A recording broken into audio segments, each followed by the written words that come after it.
Hello friends, welcome to my channel. आज हम इस वीडियो लेक्चर में difference between micro and macro economics पढ़ेंगे। इट मीन्स हम देखेंगे कि माइक्रो एंड मैक्रो इकोनॉमिक्स के बीच में क्या डिफरेंसेस हैं, वो कौन से ऐसे पॉइंट्स हैं जो माइक्रो इकोनॉमिक्स को मैक्रो इकोनॉमिक्स से अलग करता है। वीडियो स्टार्ट करने से पहले हम बता दें कि हमने क्लास 11th इकोनॉमिक्स के इंपॉर्टेंट कॉन्सेप्ट्स की सीरीज स्टार्ट की है, जिसमें से आज ये दूसरा लेक्चर है। इससे पहले हमने meaning and definitions of economics को ऑलरेडी डिस्कस कर लिया है। अगर अभी तक आपने उस वीडियो को नहीं देखा है तो उसका लिंक डिस्क्रिप्शन बॉक्स में दिया है, आप उसे जाकर देख सकते हैं। तो बिना देर किए चलिए वीडियो लेक्चर स्टार्ट करते हैं। तो जो फर्स्ट डिफरेंस है माइक्रो एंड मैक्रो इकोनॉमिक्स के बीच में, वो है on the basis of origin, यानी कि ओरिजिन के बेसिस पे माइक्रो एंड मैक्रो इकोनॉमिक्स के बीच में क्या डिफरेंस है। सबसे पहले हम लोग इसको देखते हैं। तो micro economics Greek word micro से लिया गया है, जिसका मतलब होता है स्मॉल।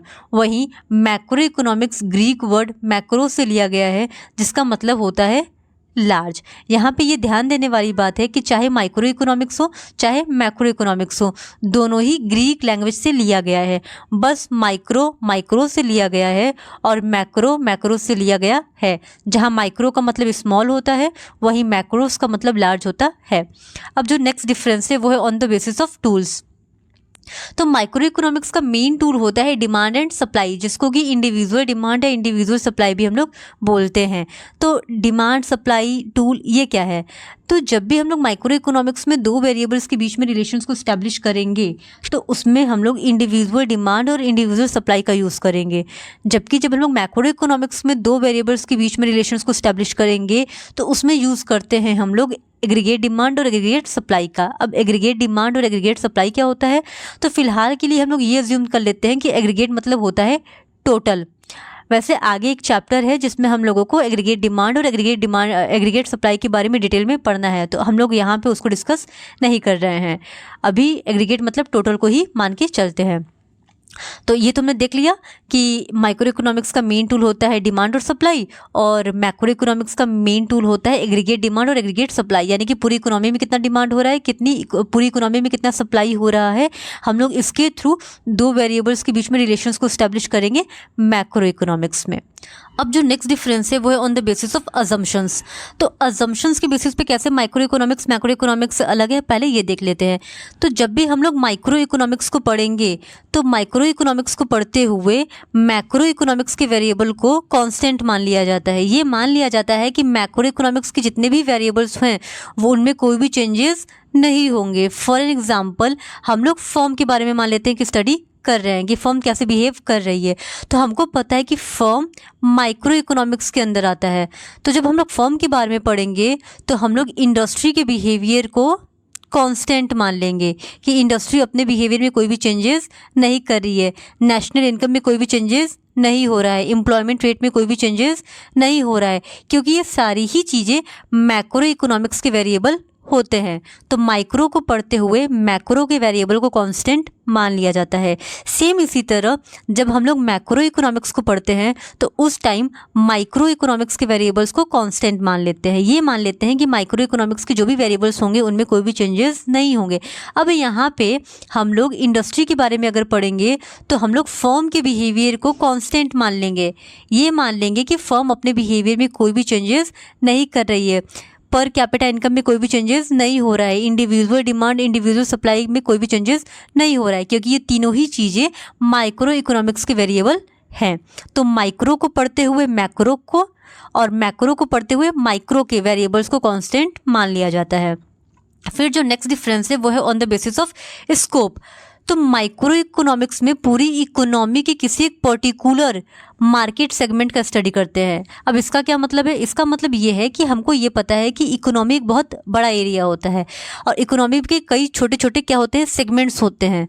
तो उसमें से किसी एक पर्टिकुलर सेगमेंट का जब स्टडी किया जाता है तो उसको हम लोग पढ़ते हैं माइक्रो इकोनॉमिक्स में।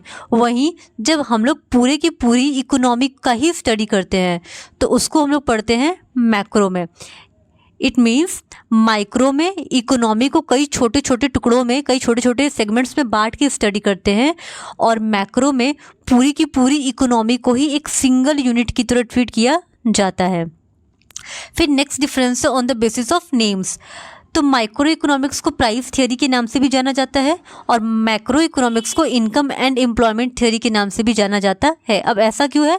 तो माइक्रो इकोनॉमिक्स के में प्राइस का रोल बहुत ज़्यादा है और मैक्रो इकोनॉमिक्स में इनकम एंड एम्प्लॉयमेंट का रोल ज़्यादा है। इस वजह से इन दोनों का ही अलग अलग नाम भी होता है, एक अलग नाम भी होता है, माइक्रो का प्राइस और मैक्रो का इनकम एंड एम्प्लॉयमेंट थ्योरी। फिर नेक्स्ट डिफरेंस है हमारा on the basis of dealings. तो डीलिंग्स के बेसिस पे भी माइक्रो इकोनॉमिक्स मैक्रो इकोनॉमिक्स से अलग है। तो माइक्रो इकोनॉमिक्स एक इंडिविजुअल यूनिट के साथ डील करता है। इट मीन्स कि माइक्रो इकोनॉमिक्स में हम लोग पूरी इकोनॉमी के किसी स्मॉल यूनिट का स्टडी करते हैं। अब इकोनॉमी हो गया हमारा लार्ज और उसमें से किसी एक अगर यूनिट का स्टडी कर रहे हैं तो उसको हम लोग किसमें पढ़ेंगे? उसको हम लोग पढ़ेंगे माइक्रो में। और वहीं पूरी की पूरी जब इकोनॉमी का स्टडी करते हैं तो उसको हम लोग पढ़ते हैं मैक्रो में। इसका मतलब यही निकलता है कि माइक्रो स्मॉल यूनिट्स का स्टडी करता है और मैक्रो लार्ज यूनिट का स्टडी करता है। माइक्रो में पूरी इकोनॉमी को छोटे छोटे टुकड़ों में हम लोग बांट लेते हैं और मैक्रो में उन टुकड़ों को जोड़कर एक साथ स्टडी करते हैं एज अ सिंगल यूनिट की तरह। अब जो नेक्स्ट डिफरेंस है वो है on the basis of approach. तो अप्रोच के बेसिस पे भी माइक्रो मैक्रो से अलग है। अब माइक्रो इकोनॉमिक्स में हम लोग बॉटम अप अप्रोच को फॉलो करते हैं किसी भी इकोनॉमी को एनालाइज करने के लिए। तो बॉटम अप अप्रोच क्या होता है? तो बॉटम अप अप्रोच में हम लोग फर्म के बिहेवियर को स्टडी करके इंडस्ट्री के बिहेवियर को अज्यूम करते हैं। यानी पहले हम लोग फर्म के बिहेवियर को स्टडी करेंगे और इस बेसिस पे हम ये अज्यूम कर लेते हैं कि इंडस्ट्री ऐसे बिहेव करेगा। जबकि macro economics top down approach को फॉलो करता है। यहाँ पे हम लोग इंडस्ट्री के बिहेवियर को पढ़ेंगे और उस बेसिस पे हम फर्म के बिहेवियर को अज्यूम करते हैं। तो ये थे कुछ basic difference micro and macro में। इसके अलावा हम लोग ये देख लेते हैं कि माइक्रो इकोनॉमिक्स के एग्जाम्पल क्या है और मैक्रो इकोनॉमिक्स के एग्जाम्पल क्या है। तो माइक्रो इकोनॉमिक्स के एग्जाम्पल है individual income, individual output, behaviour of one firm.